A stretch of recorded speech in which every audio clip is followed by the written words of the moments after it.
एक बल्ब था जो कि जल रहा होता है। जैसे ही वो उस बल्ब के पास जाता है और थोड़ा करीब से देखने के लिए, और उसी वक्त बल्ब की रोशनी चली जाती है, दरवाजा घट से बंद हो जाता है। कौन हो तुम? और यहाँ इतनी रात को क्या कर रहे हो? यहाँ इतनी रात को तुम्हें नहीं आना चाहिए था। वो उस घर में पहुंचा कैसे जहां वो जाने के बारे में सोच रहा था। वो सोचता है कि चलो ठीक है, मैं पहुंच गया तो मैं अपने सवालों का जवाब और ये इस खेल को खत्म करके ही रहूंगा। आवाज नहीं थी उसकी मौत की आवाज थी जो उसे खींच कर उस कमरे में लेकर गई। हेलो दोस्तों, मेरा नाम है राजेश सुनार और स्वागत करता हूं मैं आपका एक और नए हॉरर एपिसोड में।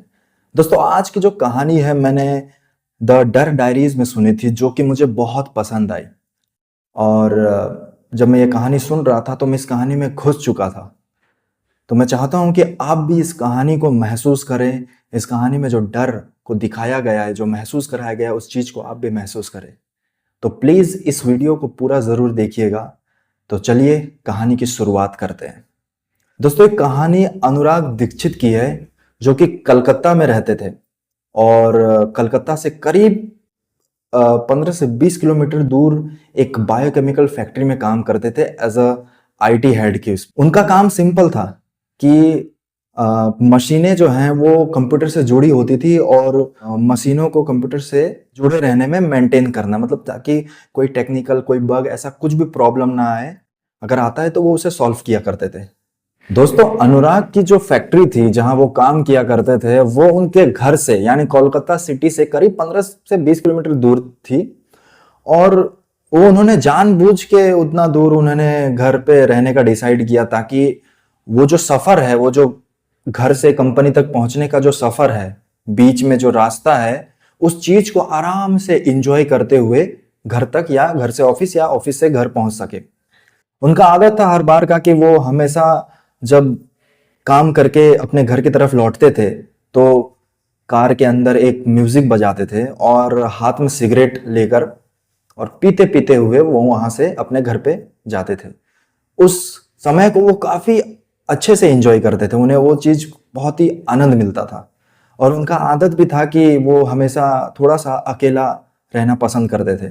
उन्हें अकेले रहने में ही थोड़ा मजा आता था। तो एक समय की बात है जब वो अपने कंपनी से घर पे 8:30 या 8 बजे करीब पहुंचे ही होते थे रात के, और वो खाना वाना खाने के तैयारी में होते हैं।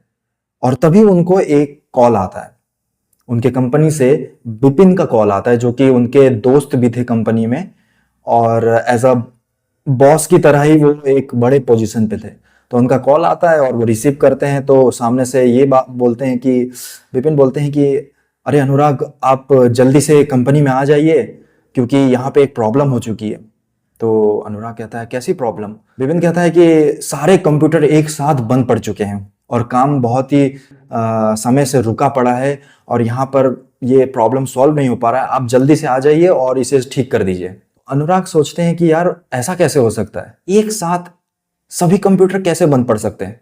हालांकि एक दो कंप्यूटर होते थे कि बग आने पे या कुछ ऐसा प्रॉब्लम आने पे बंद हो जाता, लेकिन एक साथ कैसे हो सकता है? अनुराग जैसे तैसे अपना खाना खत्म करते हैं और निकल पड़ते हैं कंपनी की तरफ उस प्रॉब्लम को सॉल्व करने के लिए।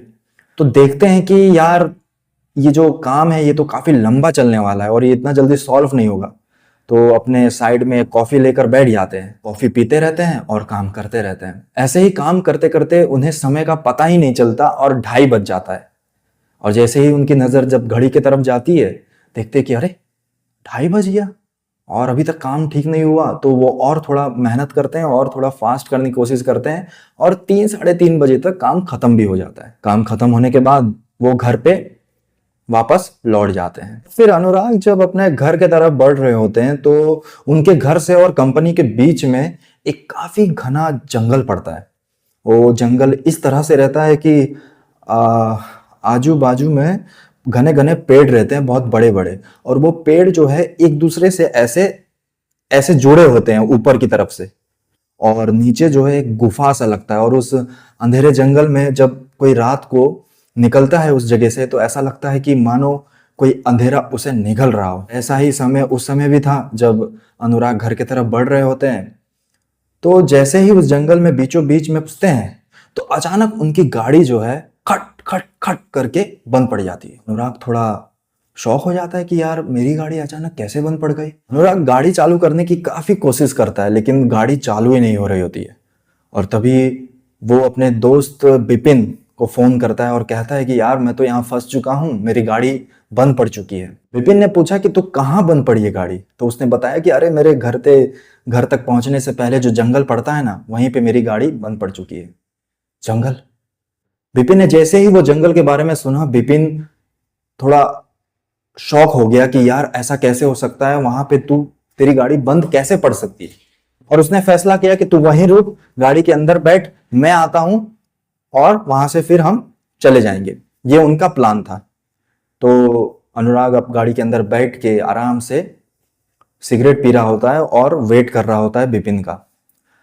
और तभी उसे एक घर नजर आता है। अनुराग का जो नजर है उस घर पे कभी गया नहीं होता है, लेकिन अचानक उस समय उसे वो घर नजर आता है, जो कि उसके राइट हैंड साइड में जो रोड था, रोड के बाजू में एक मैदान था, काफी बड़ा सा मैदान था, मतलब कि एक खेत जैसा था, लेकिन उसमें कोई फसल नहीं हुआ था। और बीचों बीच में एक घर था जो कि काफी बड़ा था।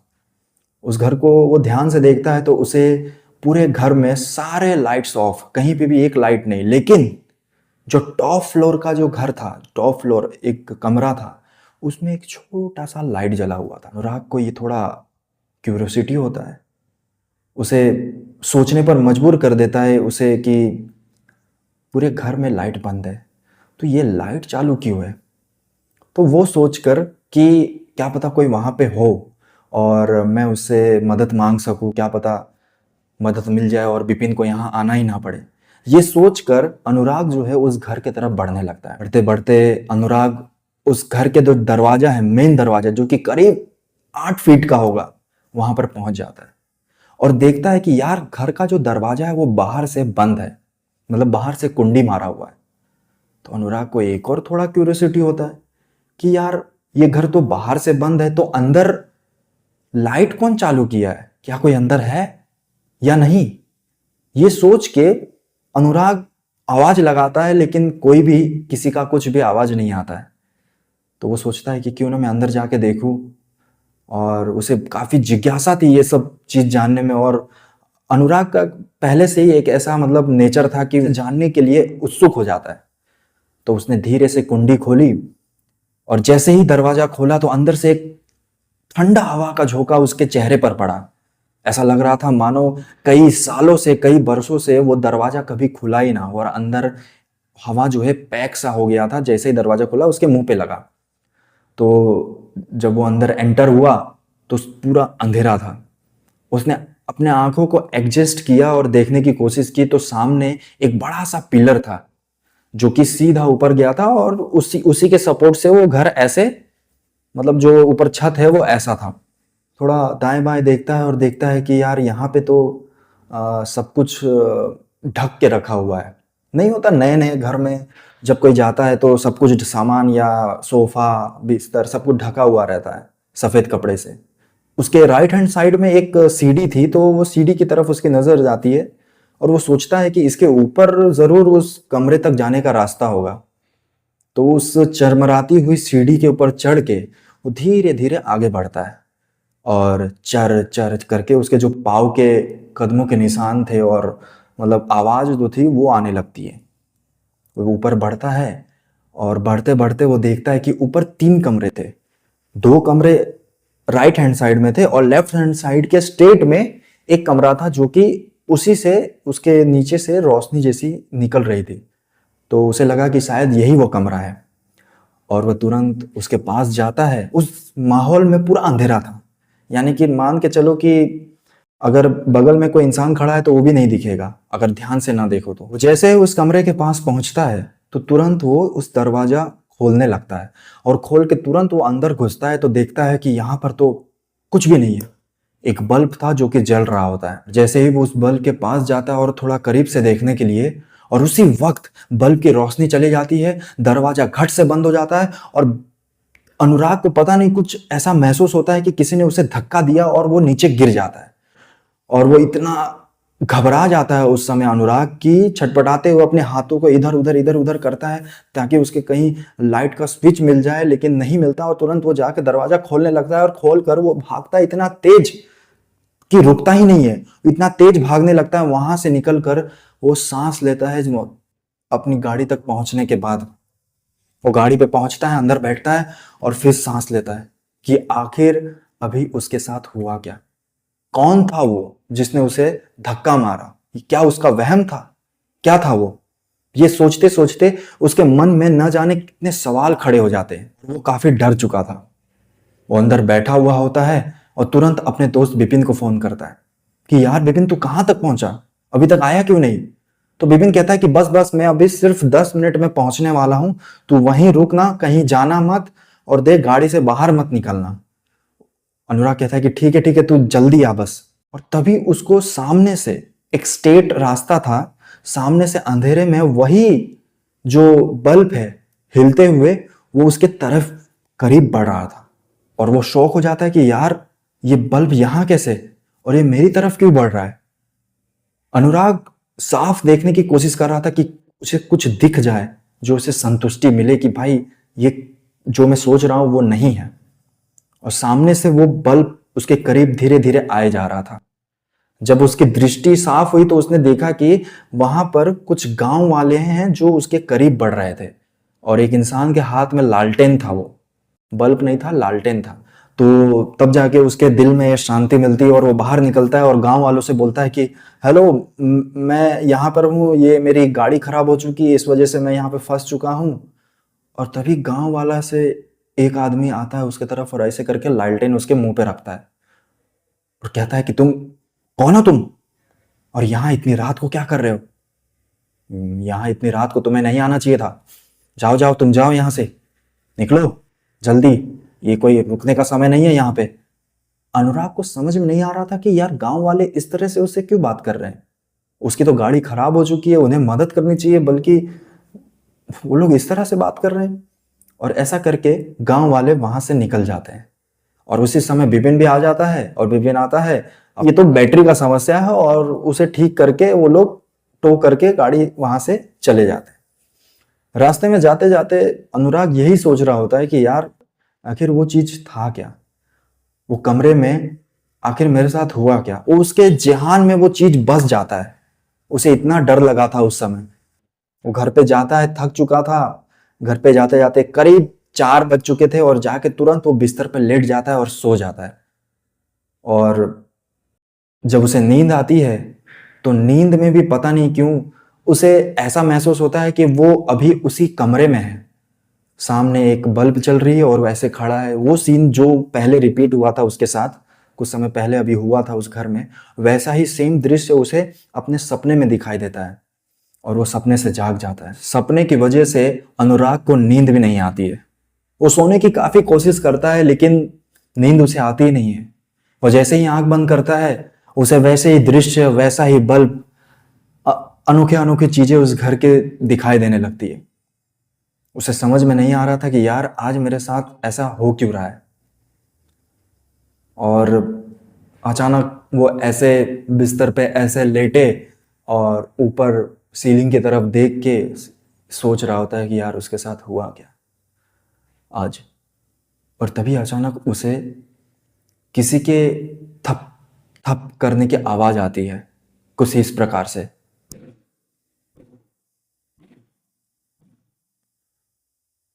वो जब इस आवाज को सुनता है, दाएं बाएं देखता है, लेकिन कुछ भी दिखाई नहीं देता। उसे समझ में नहीं आता है कि आखिर ये आवाज आया कहां से।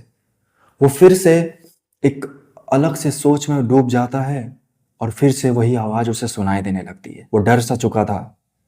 अनुराग अब पहले की तरह नॉर्मल नहीं था। उसके जिहान में अब एक डर सा बस चुका था कि आखिर उसके साथ हुआ क्या आज, और ये आवाज आ कहां से रही है। जैसे तैसे सुबह हुई, अनुराग सोया भी नहीं था और वापस से काम के लिए निकल जाता है। वहां पर कंपनी में भी जब वो काम कर रहा होता है उस समय भी उसे ऐसा लगता है कि मानो पीछे से कोई आवाज कर रहा हो, वही थप थप का। ऐसा लग रहा था कोई उसके करीब बढ़ रहा हो। कभी कभी ऐसा उसे लगता है कि कोई उसे घूर के देख रहा हो। मतलब नॉर्मली उसके बाजू में कोई भी नहीं रहता है, लेकिन ऐसा उसे लगता था कि कोई उसे देख रहा है करके, ऐसा महसूस होता था। ओके, होता है ना कभी कभी, हमें भी ऐसा कभी कभी महसूस होता है कि हम हमें ऐसा लगता है कि यार कोई हमें देख रहा है करके, और हमें पता चल जाता है ऐसा ही उसे भी महसूस हो रहा था। लेकिन वो दाएं बाएं जैसे ही देख रहा था उसे कुछ भी नहीं दिखाई दे रहा था। हर वक्त उसे जब ये महसूस होने लगा तो वो परेशान सा हो गया। एक तो रात को नींद नहीं आती थी, और आती थी तो वही दृश्य उसके सपने में दिखाई देते थे। और वो करे तो करे क्या। करीब 1 महीने तक उसके साथ ऐसा चलता रहा। वो अब एकदम फ्रस्ट्रेट, नींद नहीं मिल रही थी, गोलियां खा रहा था नींद की, तो भी उसे संतुष्टि से सोने को नहीं मिल रहा था। ऐसा उसके साथ हो रहा था। कभी कभी तो ऐसा उसे लगता था कि जब वो रात को सोया होता था तो उसे ऐसा लगता था कि कोने में कोई बैठा हुआ है और उसकी तरफ देख रहा है। जब वो तुरंत अपना टॉर्च लैंप ऑन करता था तो देखता था कि वहां पर तो कुछ भी नहीं है। वो किसी से वो चीज शेयर भी नहीं कर रहा था। ये नहीं कि वो किसी को बताए, किसी से राय मांगे आखिर मेरे साथ हो क्या रहा है। उसके अंदर ही अंदर ये सब चीजें चलती जा रही थी। और अंततः एक दिन उसने डिसाइड किया कि ये सब जो चीज है उस घर से शुरुआत हुई है। मेरे सवालों का जवाब है उस घर में ही मुझे मिलेगा। इसलिए वो फिर से डिसाइड करता है कि मैं एक बार फिर रात को उस घर में जाऊंगा और उन सवालों का जवाब ढूंढूंगा। और ऐसा कह के वो सो जाता है। वो सोचता है कि मैं 3 बजे जाऊंगा, तो वो 10 बजे सो जाता है। और सोते सोते अचानक से उसकी नींद खुलती है। तो वो क्या देखता है? वो देखता है कि वो अनुराग एक घर में है, सुनसान से घर में, जिसा जहां सामने एक पिलर खड़ा है और नीचे लकड़ी की फर्श है। उसे समझ में नहीं आ रहा था कि वो अचानक यहां पहुंचा कैसे, वो उस घर में पहुंचा कैसे जहां वो जाने के बारे में सोच रहा था। वो सोचता है कि चलो ठीक है, मैं पहुंच गया तो मैं अपने सवालों का जवाब और ये इस खेल को खत्म करके ही रहूंगा। और उसके राइट हैंड साइड में जो सीढ़ी थी उससे वो ऊपर जाने लगता है उस कमरे के तरफ। और फिर से वही चीज रिपीट होता है उसके साथ, जैसा उसके उसके साथ वो पहले दिन हुआ था, जिस दिन पहली बार वो उस कमरे की तरफ बढ़ा था। सब कुछ ऐसा ही उसे महसूस हो रहा था। और जैसे ही वो दरवाजा खोल के अंदर घुसता है तो फिर से वो बल्ब ऐसे लटकते हुए दिखाई देता है। वापस उसके तरफ वो बढ़ता है और खड़ा हो जाता है उसे देखने के लिए, और कहता है कि मैं तुमसे नहीं डरता, तुम जो कोई भी हो मेरे सामने आओ और इस चीज को आज मुझे खत्म करना ही है। इतना कहने के बाद वो चुप सा खड़ा हो जाता है। और तभी उसे फिर से उसी आवाज आने लगती है। वो समझ नहीं पा रहा था कि आवाज आ कहां से रही है। कभी आवाज दाएं तरफ से आती थी, कहीं भी बाएं तरफ से, कभी पीछे से आती थी तो कभी आगे से। उसे समझ में नहीं आ रहा था कि यार ये आवाज आ कहां से रहा है। वो कमरा कोई बड़ा कमरा नहीं था, लेकिन फिर भी उसे ऐसा लगता था कि यार आवाज कई दिशाओं से आ रही थी। और फिर अचानक से लाइट फिर से चली जाती है, दरवाजा फिर से बंद हो जाता है, और वो वापस से वैसे ही जैसे पहली बार वो दरवाजा खोलने के लिए भागा वैसे ही वो भागने लगता है कि लेकिन इस बार दरवाजा बिल्कुल भी नहीं खुलता है। और अचानक से पीछे से कोई उसका गला दबा देता है। लगता है कि किसी ने एक रस्सी से फांसी का फंदा लगा दिया हो पीछे से और कोई दबा रहा हो, खींच रहा हो।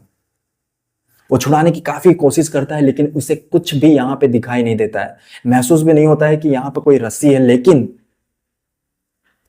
उसका गला कसते जा रहा था। और फिर थोड़े समय बाद छटपटाने के बाद वो उसे महसूस होता है कि वो हवा में तैर रहा है। अनुराग को ऐसा लग रहा था कि कोई पीछे से रस्सी खींच रहा हो और उसका गला कसते जा रहा हो। उसे समझ में नहीं आ रहा था कि वो करे तो करे क्या, और वो हड़बड़ाहट में, घबराहट में, इतने बेचैनी के साथ वो इधर उधर पाँव करने लगता है। और कुछ समय बाद उसे महसूस होता है कि उसके जो पाँव है वो जमीन पर नहीं है, वो अब ऊपर उठ चुके हैं, हवा में। वो और डर जाता है और उसके पाँव जोर जोर से फटकने छटकने लगता है, और उसके पाँव जाकर उस दीवार पे टकराने लगते हैं। और उसी वक्त वो आवाज गूंजती है। ये वही आवाज थी जो हर पल हर वक्त अनुराग को परेशान करके रखती थी। ये आवाज उसी की थी। ये आवाज उसी की थी जो हर बार उसे सुनाई देती थी, और इस आवाज ने उसकी जान ले ली। ये आवाज कोई आवाज नहीं थी, उसकी मौत की आवाज थी जो उसे खींच कर उस कमरे में लेकर गई। और कहानी यहीं एंड हो जाता है दोस्तों। दोस्तों ये कहानी आपको कैसी लगी कमेंट में जरूर बताना। अच्छा लगा हो तो लाइक जरूर करना। और अगर आपके पास भी ऐसी ही कोई हॉरर इंसिडेंट हो या कोई ट्रू स्टोरीज हो, कोई कहानी हो, तो आप हमसे मेल आईडी में शेयर जरूर कर सकते हैं, जो कि डिस्क्रिप्शन में दिया गया है। तो चलिए दोस्तों, मिलते हैं एक और नई कहानी के साथ।